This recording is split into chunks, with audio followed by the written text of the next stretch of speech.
Assalamualaikum warahmatullahi wabarakatuh.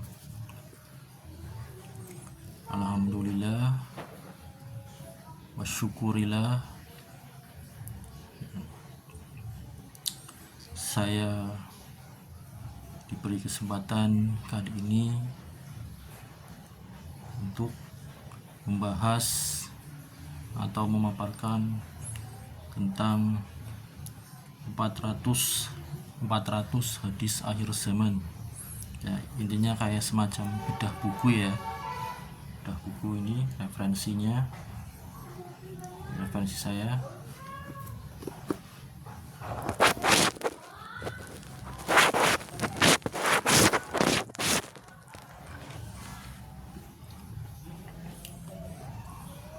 Buku ini kalau saya ambil kesimpulan itu mengenai akhir zaman. Ya, mudah-mudahan setelah mempelajari buku ini ya, kita atau saya bisa bertambah keimanannya. Amin ya rabbal alamin. Baik, langsung saja saya buka bukunya ya.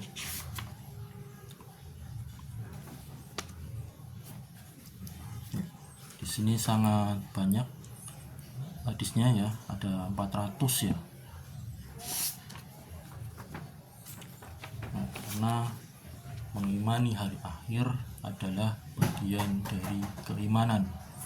Ya, mengimani hari akhir adalah bagian dari keimanan, dan rukun iman itu harus lengkap, semuanya kita imani. Ya, tidak boleh ada yang kurang. Tapi di sini saya akan memaparkan sebagian ya, mungkin 400 dijelaskan semua.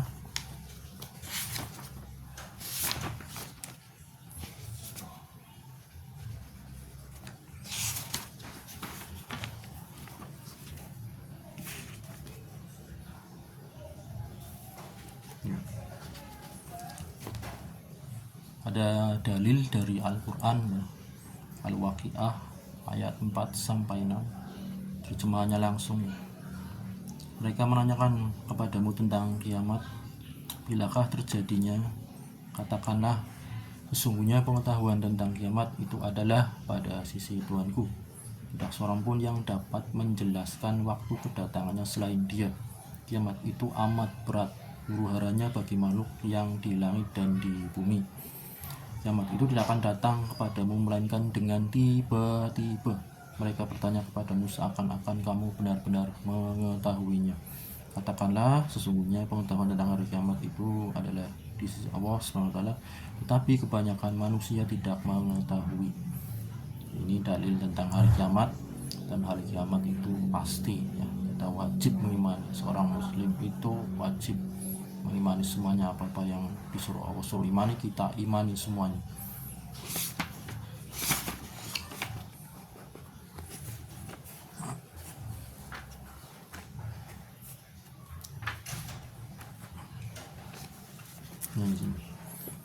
Ya. Di sini halaman 31 ya, tentang peristiwa yang berkaitan dengan kemanusiaan. Hadisnya adalah munculnya dua pendusta besar setelah wafatnya Rasulullah SAW. Ini dari Ibnu Abbas ya. Rasulullah SAW bersabda, ketika aku tidur, aku bermimpi di tanganku ini diletakkan dua gelang emas. Maka aku pun bermaksud melepaskannya karena aku sangat membencinya. Maka diizinkanlah padaku, dan aku pun meniup kedua gelang tersebut. Aku menakmili mimpiku ini sebagai dua orang pendusta besar yang akan muncul setelahku. Ubaidullah perawi berkata, salah satunya adalah Al-Ansi yang dibunuh oleh virus di Yaman, sedangkan yang satunya lagi adalah Musailimah. Hadis riwayat Al-Bukhari. Tabir hadis nomor 7034 Fathul Al-Bari. Ya, jadi Rasulullah sudah dikasih wahyu sama Allah, akan dikabarkan ada pendusta besar namanya Musailamah Al-Kadzab, dan itu benar-benar terjadi. Itulah Rasulullah, beliau tidak pernah bohong ya. Allahumma shalli ala sayyidina Muhammad ya. Dan kita sebagai umatnya harus mengimani ini, karena ini adalah kabar dari Kanjeng Nabi, kan, dari Rasulullah. Jadi Rasulullah menakwil ya mimpi itu akan muncul ada pendusta besar. Salah satunya Al-Ansi yang dibunuh oleh virus, dan salah satunya adalah Musailamah. Dan ada lagi di sini munculnya para pendusta dan nabi palsu. Dari Sauban, Rasulullah SAW bersabda,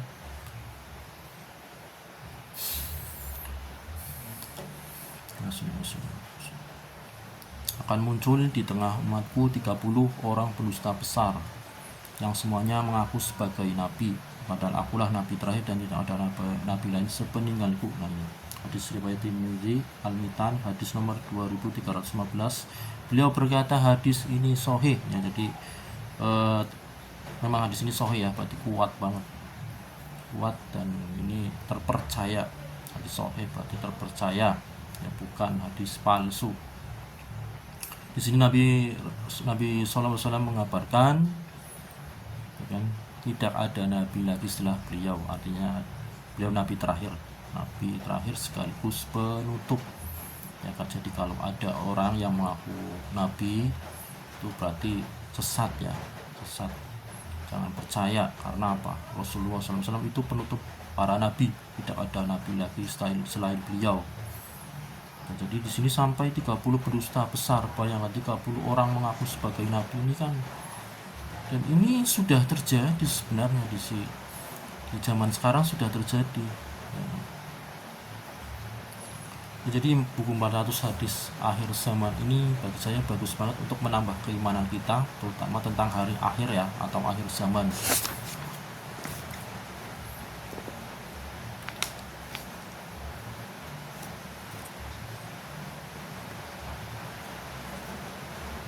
Nah, ini ada hadis tentang taun ya, taun.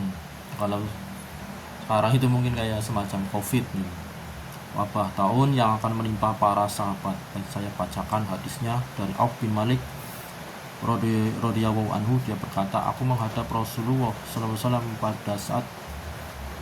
pada saat beliau berada di sebuah tenda yang terbuat dari kulit ketika perang Tabuk. Beliau bersabda, ingatlah olehmu bahwa akan terjadi 6 pertanda hingga datangnya hari kiamat nanti: kematianku, penaklukan Baitul Maqdis, kematian massal yang membinasakan kalian bagaikan kambing yang tiba-tiba mati, berlimpahnya atas sampai-sampai apabila seseorang diberi 100 dinar pun dia tetap marah, fitnah yang menimpa setiap rumah orang-orang Arab, dan perdamaian yang terjadi di antara kalian dengan kaum Bani Asfar. Lalu mereka mengkhianati kalian dan mereka akan mendatangi kalian dengan 80 panjis yang setiap panjinya berisikan 12.000 pasukan. Hadis riwayat Al-Bukhari, Al-Jizyah wa Al-Muwada'ah, hadis nomor 3176. Jadi jumlah hadis itu kan banyak banget ya, sangat banyak jumlah hadis. Makanya para ulama ketika ada ulama yang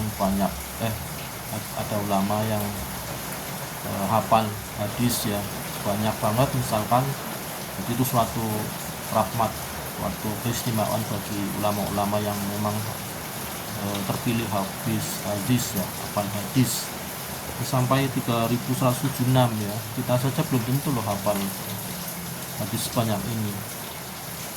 Ini untuk ilmu buat kita semua bahwa jumlah hadis itu sangat banyak, sampai ribuan. Nah, kematianku, Rasulullah bilang kematianku juga itu kematian Rasulullah juga itu merupakan awal tanda hari akhir ya, tanda-tanda kiamat. Kematiannya Kanjeng Nabi itu ternyata bagian dari kiamat. Menaklukkan Baitul Maqdis, kematian massal yang membinasakan kalian bagaikan kambing yang tiba-tiba mati. Nah, ini wabah taunnya ya, kalau sekarang itu mungkin namanya COVID ya, atau antraks atau virus apalah. Berlimpahnya atas sampai-sampai apabila seseorang diberi 100 dinar pun dia tetap marah ya, karena hartanya sangat banyaknya, jadi orang gak butuh harta lagi. Nah, ternyata kayak gitu termasuk tanda-tanda kiamat. Fitnah yang menimpa setiap rumah orang-orang Arab. Nah, pada zaman itu sudah terjadi ya, sekarang mungkin juga masih ada lah fitnah-fitnah seperti itu. Baik, kita lanjut ya.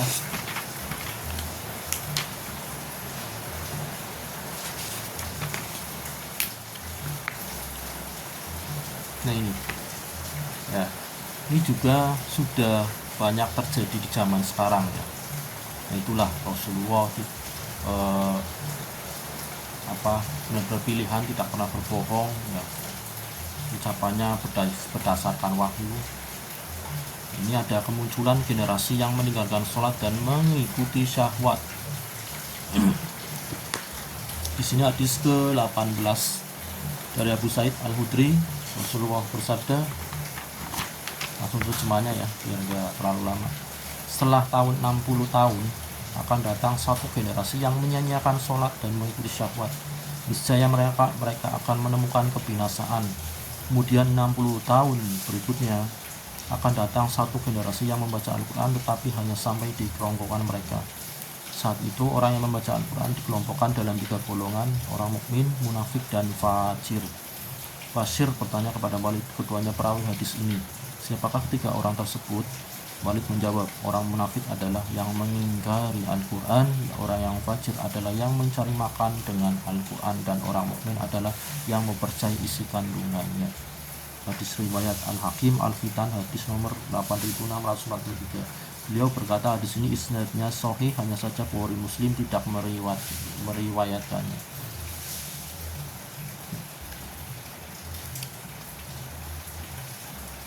Sudah dikabarkan dari dulu oleh Rasulullah bahwa ada generasi yang menyanyiakan sholat dan mengikuti syahwat, dan sekarang benar-benar sudah terjadi. Saya mengimani itu, percaya banget.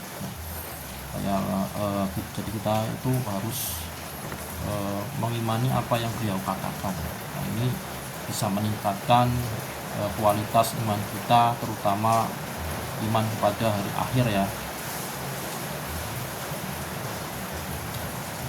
Kemudian 60 tahun berikutnya akan datang satu generasi yang membaca Al-Quran tetapi hanya sampai di kerongkongan mereka. Nah ini ya, banyak ada generasi yang suka membaca Al-Quran tapi tidak sampai kerongkongan mereka. Artinya mereka membaca Al-Quran tapi tidak tahu artinya dan menafsirkan seenaknya sendiri sehingga mereka sesat ya. Ya kayak aliran sesat itu kan sekarang sudah banyak.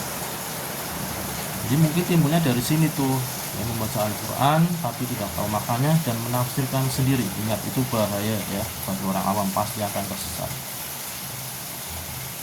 Makanya ketika kita membaca Al-Quran, apalagi yang ada terjemahannya, itu lebih bagus ya kan? Dibaca tuh terjemahannya dan juga diresapi, kalau bisa diaplikasikan atau diamalkan. Nah kalau tidak tahu, tanya sama orang yang berilmu, jadi kita bisa paham.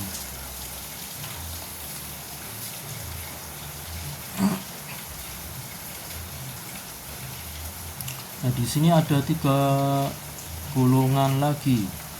Al-Quran di dalam 3 golongan, orang mukmin, munafik, dan fajir. Siapakah ketiga orang tersebut? Nah, ini.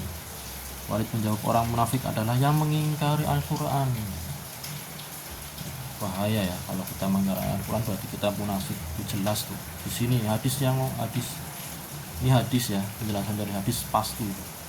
Orang yang fajir adalah yang mencari makan dengan Al-Quran. Bayangkan sekarang banyak terjadi ya kalangan kita ini, orang yang mencari makan dengan Al-Quran. Ini kita sudah tidak asing lagi ya. Dari tokoh agama mungkin banyak yang seperti ini. Mudah-mudahan kita dijauhkan dari mencari makan dengan Al-Quran, karena ini hina juga, terlalu hina kalau kita mencari nafkah dengan Al-Quran. Dan orang mukmin adalah yang mempercayai isi kandungannya. Ya, berarti orang mukmin sesungguhnya di sini adalah yang mempercayai isi kandungannya dan mengamalkan ya. Kita mengamalkan. Jadi kita bukan cuma hafal, bukan cuma membaca, mempercayai, tapi kita juga mengamalkan. Seperti itu. Sebenarnya di sini masih banyak lagi hadisnya, kan di sini sampai 400. Baik ya, kita cari lagi hadis lain.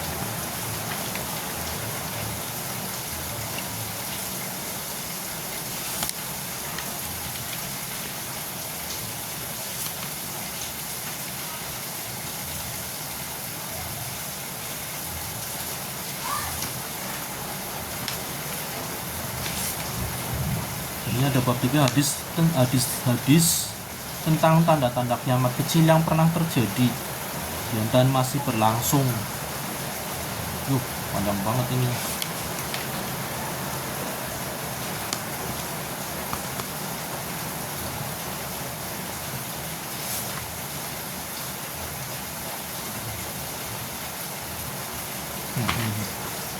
Hadis 30 di sini ya, banyaknya pembunuhan.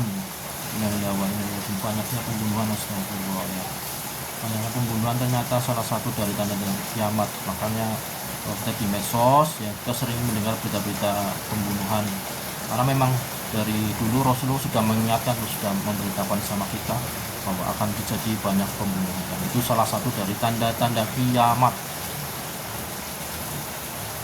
Dari Abu Hurairah radhiyallahu anhu, Rasulullah SAW bersabda, zaman semakin cepat berlalu, amalan semakin berkurang, kebahilan hingga di setiap orang banyak terjadi al-harj. Para sahabat bertanya, apakah al-harj itu? Beliau menjawab, pembunuhan demi pembunuhan. Al-harj itu artinya pembunuhan, bahasa Arabnya al-harj. Riwayat Bukhari al-Istisqa hadis nomor 1036, Muslim al-Im hadis nomor 157. Banyaknya terjadi pembunuhan.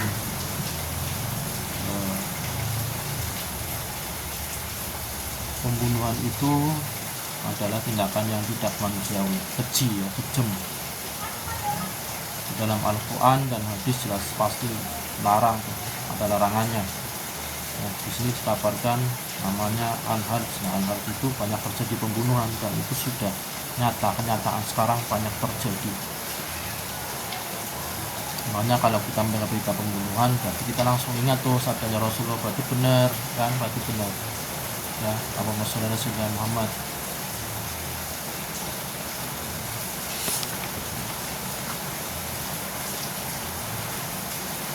Dari Abu Hurairah, banyaknya gempa dan waktu semakin cepat. Banyaknya gempa sekarang, ada yang bisa ngitung jumlah banyaknya gempa sekarang yang terjadi, bisa dihitung nggak? Banyak kan?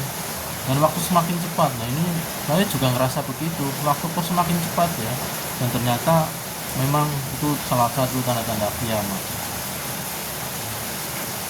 Saya akan bacakan hadisnya, banyak gempa dan waktu semakin cepat ya. Hadis 29 dari Abu Hurairah radhiyallahu anhu, Rasulullah SAW bersabda, hari kiamat tidak akan datang sampai ilmu dicabut. Sering terjadi gempa, zaman waktu semakin cepat, banyak terjadi fitnah, pembunuhan demi pembunuhan terjadi di mana-mana, dan hari kiamat tidak akan datang sebelum harta di antara kalian banyak dan melimpah. Hadis riwayat Bukhari al-Istisqa hadis nomor 1036. Ya, banyaknya gempa dan waktu semakin cepat, dan tentunya ini tidak lepas dari perbuatan manusia itu sendiri ya, yang mengundang gempa, mengundang laknat Allah sehingga digempakan, sehingga banyak terjadi gempa. Jika daerah kita jauh dari gempa dan masih aman, alhamdulillah ya, kita wajib bersyukur pada Allah, berarti kita itu masih dalam naungannya. Makanya kita itu jangan melakukan perbuatan-perbuatan yang mengundang laknat sehingga musibah itu terjadi. Yang lebih parah kan ada ini ya, yang maksiat siapa kok kita yang kena gitu kan. Jadi kita tidak ingin bencana itu berdampak ke kita, padahal bukan kita yang melakukan maksiat, tapi kita kena dampak. Itu berbahaya banget ya. Makanya hati-hatilah kita dalam bertindak, jaga perilaku, jaga iman kita.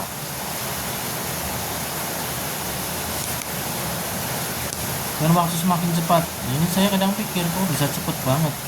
Ternyata salah satu tanda-tanda kiamat adalah waktu semakin cepat.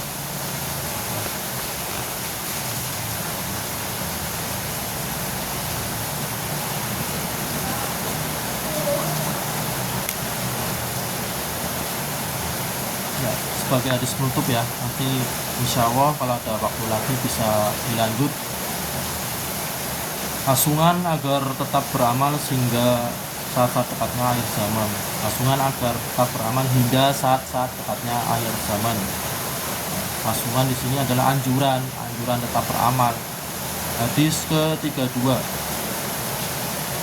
dari Anas bin Malik radhiyallahu anhu, Rasulullah SAW bersabda, jika hari kiamat terjadi sedang di tangan salah seorang dari kalian ada tunas pohon kurma, jika dia mampu untuk tidak berdiri sampai dia selesai menanamnya, maka hendaklah dia mengerjakannya.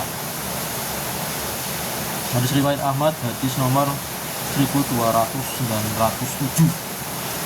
Ya, jadi ini adalah anjuran untuk segera beramal. Ya,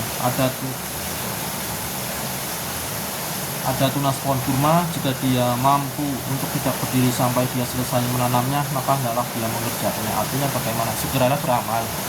Ya, kesimpulan simpelnya begitu, segeralah beramal. Kata Rasulullah itu segera beramal, jangan ditunda-tunda. Ya, entah itu kita zikir, ya. Kalau pengen zikir, ya, kalau bisa sedekah. Pokoknya semampu kita saja amalnya apa, ya kan? Dan ada dari hadis lain itu amal yang bagus itu amal yang sedikit tapi berlanjut, kontinu, ya. Kita membiasakan sholat sunnah misalkan, ya, dipertahankan, diistiqomahkan, ya. Ini adalah hadis penutup, ya. Mungkin Ustaz kita bisa lanjut lagi, saya bisa lanjut lagi. Ini fadilah, faedah memahami hadis. Yang di sini di buku ini sampai 400 hadis akhir zaman, sangat banyak. Ya, tapi pemaparannya ya kita ambil poin-poin yang sebagian, ya, mungkin dijelaskan semua. Ini kita bisa lanjut. Semuanya datang kalau ada waktu, insya Allah, ya. Wassalamualaikum warahmatullahi wabarakatuh.